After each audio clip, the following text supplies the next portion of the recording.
Hi guys, welcome back again. We're into part three of our notes now, and this is going to get more into the specifics of actual land management and what we're using that land for. This first part of land management is going to deal primarily with forestry, our management and our use of those forested lands. Uh, Forest, again, pretty self-explanatory. Everybody knows what a forest is. It's going to be an area that's dominated by trees. So when we look at those areas that are dominated by trees, they can be a variety of different types of trees.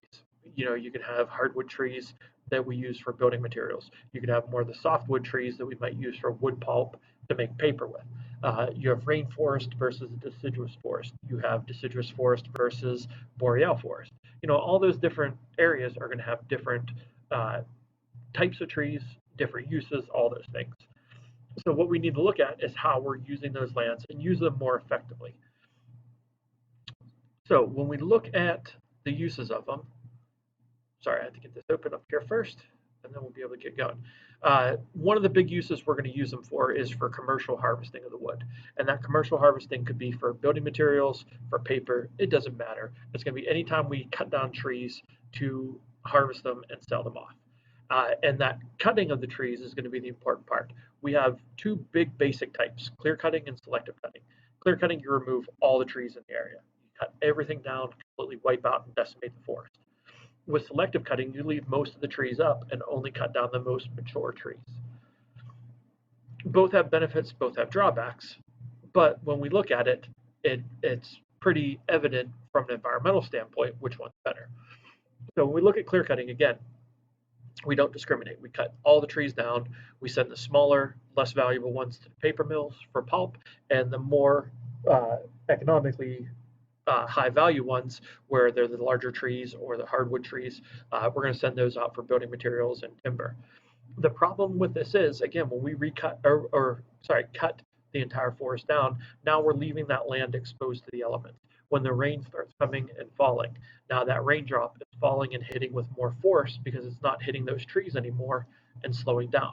So we have more forceful rain hitting the surface, and every time that forceful rain hits, it's going to chip a little bit of that dirt away.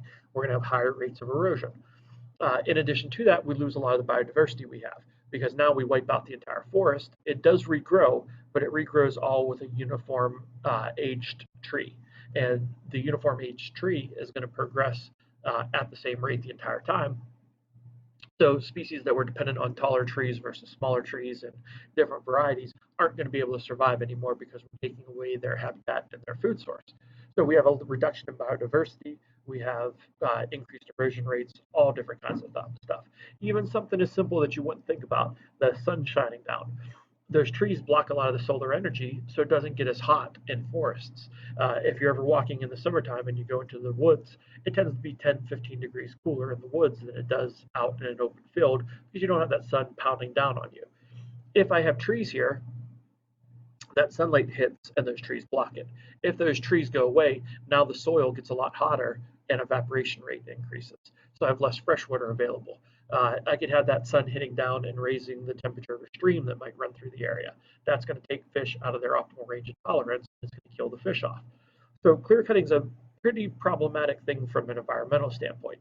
What we should be doing is selective cutting, where we pick and choose only a few trees to cut. We take only the most valuable high dollar trees or the trees that might be sick or diseased. It's healthy to thin out a forest from time to time. You want to take out the older, more mature trees that have really stopped growing. They may be growing, but they're not growing very quickly. They're only putting on a little bit of mass every year. If they're only putting on a little bit of mass every year, they're not taking in as much carbon dioxide out of the sky and storing it within their tissues. That rate has slowed down considerably. So you want to replace those with a smaller tree that's going to be growing faster, and each year it's going to be putting on more and more mass. And by putting on more mass, it's storing more carbon from the atmosphere and helping us out from a global warming standpoint. So selective cutting is the better option. Not only are we keeping some of the trees there, but by keeping the trees there, now our root systems are in place. We don't have that high rate of erosion happening. In addition to that, we have the shade being created that's keeping the sun from penetrating. We keep biodiversity high because now we're keeping those habitats there. We have a variety of different sizes of trees and a variety of different species of trees. that succession process kicked in, and we do have a forest replace itself, but it's replacing itself in a non-uniform way. Anytime you have any diversity, you're going to have a more stable ecosystem. So selectively cut ecosystem is going to regrow much better and much more environmentally stably than a clear-cut ecosystem. So we need to really monitor and maintain how we're using forestry to process and use these forests. And you can see that when you look at these effects of clear cutting. This is a huge, massive, vast amount of space. You can see the size of the individual trees here if you look at the video really closely. Each of those trees might be 70, 100 feet tall. And we can see we cut out huge quantities of them and there's nothing left in that gap. This is kind of like what we're doing in the rainforest. We're cutting down the majority of the trees, burning what's left behind. They do this in America on a commercial scale all the time. This kind of zooms out and gives you an even bigger impact of it. You can see the entire ecosystem is decimated. We can see that they're starting to regrow over here. They're just a big cut down here. We can see different pockets of different rates of growth. My guess is this one was probably clear cut on this side because of some sort of a disease. You can kind of see the brownish dead trees over here. Some of the times we have to clear cut because if there's a disease going through and it's going to threaten the entire forest, eradicating the disease is vital to the health of that ecosystem. So they'll actually come in and cut all the trees down to kind of prevent the spread of that disease. So this might be a situation on this side where clear cutting was needed, but over here it's obvious that the clear cutting has happened in this area a long time. And when we look at this, that clear cut is going to regrow with a uniform type of tree and a uniform age of tree. So these diseases are much more impactful. When the diseases start to go through, they can spread through the entire forest very quickly because there's no difference. There's not going to be any that are immune to that disease. It's going to be an insect maybe that attacks a certain type of tree. Well, all the trees are that type now. There's no variety there. Nothing's going to survive that insect. And they've mechanized a lot of the cutting. It's not done by lumberjacks anymore. I guess technically they're still lumberjacks, but it's not the traditional lumberjack with the saws and the axes. They're using equipment now that can blow through an entire forest and just decimate the tree population in a very short period of time. With selective cutting, it's a little bit different because now we have picked and choose trees to cut. And you can see the stumps in the background as we're going through. You see a stump here, a stump over here, another one back here. We're only taking the most valuable high dollar trees. Everything else is left behind. These ones, it's like fishing. When you toss the fish back in and you say, oh, I'm going to leave them grow another day. That's what we're doing with these trees. They're too small to cut and make it profitable for us to cut. So we're only going to take the biggest, most valuable trees. All the other ones that are left continue to grow. So what we had the class do was come up with environmental harms of clear cutting on each of these things.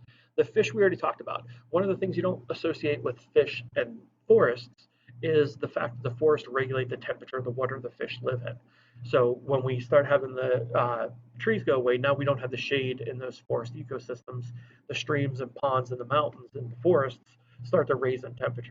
And anytime you raise the temperature up, your dissolved oxygen levels have the potential to go down. So we're kind of affecting the optimal range of tolerance for two different properties. And again, we need to be in that optimal range where they're able to survive, grow, and reproduce. If we take the temperature and increase it by too much, now we're putting stress on the population. As we increase that temperature, the dissolved oxygen goes down, and it takes the population and shifts it the other way. So, it's all about keeping the ecosystem healthy and the animals that live there and the fish that live there healthy as well. So that's going to be the big impact on fish is more from a sunlight penetration standpoint. So sunlight and temperature. And again, streams and rivers, that's that same situation. In addition to that, we tend to have more sediment in the water. And we have more sediment because now the raindrops are hitting with more force in the forests. We have higher rates of erosion. That eroded soil needs to go somewhere. It washes off the surface and finds its way into the streams and rivers. Those streams and rivers then become more turbid, and they look like chocolate milk sometimes, where they're just huge amounts of sediment contained within it. That sediment's going to be bad because it's going to help to fill in the rivers and reroute them. It's going to make them less productive, all those different things. Wildlife, it's going to reduce biodiversity because, again, we're taking away habitat for it. And if you think back to that picture that we just showed from the clear cutting, the aesthetics are the beauty. it's going to reduce the beauty of the forests. You may buy a house for the sole purpose of being able to look out for forests and see forests for miles and miles and miles. That beauty gets removed when we start chopping them down. Now we don't have those views anymore. And the last one is the soil, and usually we see increased erosion rates as a result of clear cutting. And here's another part to this. If we're clear cutting and replanting, and we keep that process going on over and over and over again, and we plant it with fast growing trees, we get something called a tree plantation then. And tree plantations are planted forests for the sole purpose of cutting them down through clear cutting and having that constant supply of lumber. So not only can we have increased erosion, but if we're clear cutting and planting, and we're doing that on a fairly regular basis, we're going to have quickly depleted nutrients. So we have depletion of nutrients as well as one of the drawbacks.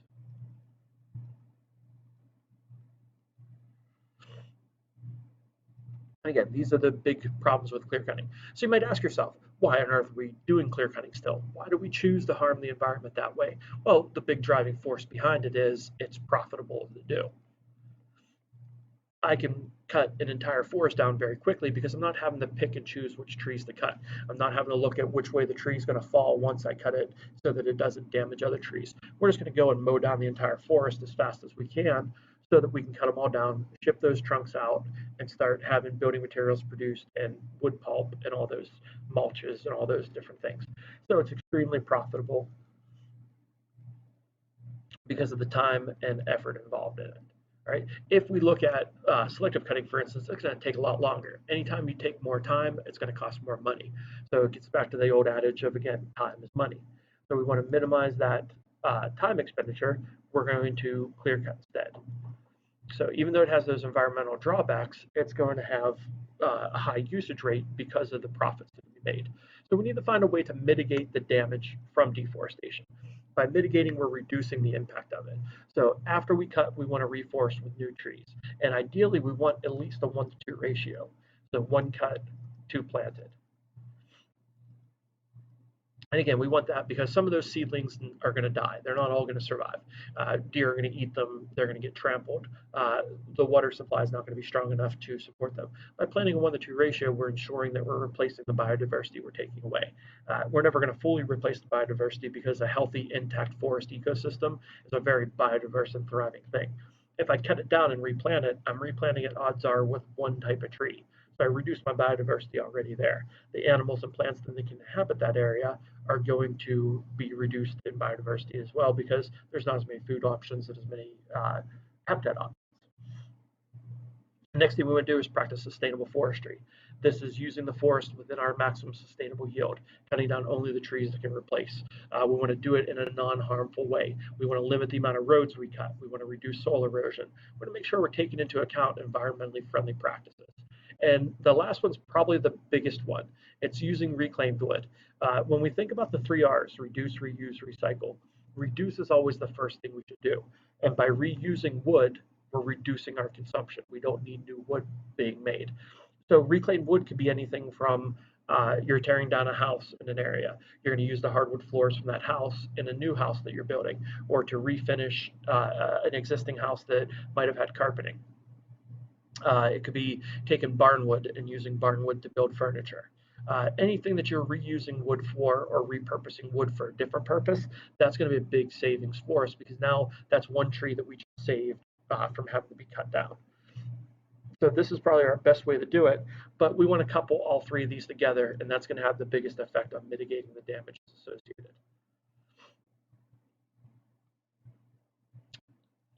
This one here in the notes, again, you're clicking on the note slide that's there, is more discussion on the ecological sustainable forestry. When you click on that note packet, this blue link down here will take you to a video on describing ecologically sustainable forestry better. I believe it's from Sweden, and it does a really good job explaining it. So I would watch that. But one of the premises of it is minimizing machine usage, going back more towards like the old school way of doing stuff. We use a lot of fossil fuels when we're cutting down forests, not only in the saws that we use, but also in the machinery that's going to haul those trees out of the forest. So a lot of companies have gone over to using a bunch of people with chainsaws to cut the trees down, and then using more horses and mules to pull the trees out of the forests. I apologize, guys. Hold on. So these trees need to be removed, so they use mules and horses to remove those trees. Now I don't have to cut roads into the forest. I don't have to provide fossil fuel energy to use this. And I'm also not going to have the potential for like oil leaks and things like that from the machinery. But the roads being cut are the big one. Now I have one single road being cut, all the logs out. I'm pulling the logs out of the forest itself with these mules and animal power, as opposed to cutting a road back to drive a truck back to do that, for instance. So that's one of the premises of sustainable forestry. The reforestation process, again, that's what we're accomplishing by replanting each time. And when you clear cut and then replant, you're going to plant with fast growing trees because, again, they're looking for commercial harvesting. So they want to make that profit as much as they can. So you're going to end up with tree plantations being grown, and they're usually grown with rapidly growing tree species, which is good for us from an ecologic standpoint in terms of carbon dioxide absorption and oxygen production. But it's bad from an ecologic standpoint in that we're reducing our biodiversity considerably by having these tree plantations. The good news with them is we now have more forested land in America now than we did 100 years ago. And a lot of it is due to these tree plantations. That's where the externalities come in. We're getting the benefit of selling these economically on the free market economy, but we're also getting those negative or those unintended consequences. We're getting more CO2 absorption, more oxygen production. We're getting shading for the waterways in the forest. We're getting areas where habitat is being restored for animals to live in. So we're basically mitigating the effects of that original deforestation by planting the new trees. All right, and then that's going to end this section of the notes. We'll come back up with agriculture and have that be our next video. Thanks for watching, guys. And again, hopefully you're getting ready for the test by watching these videos.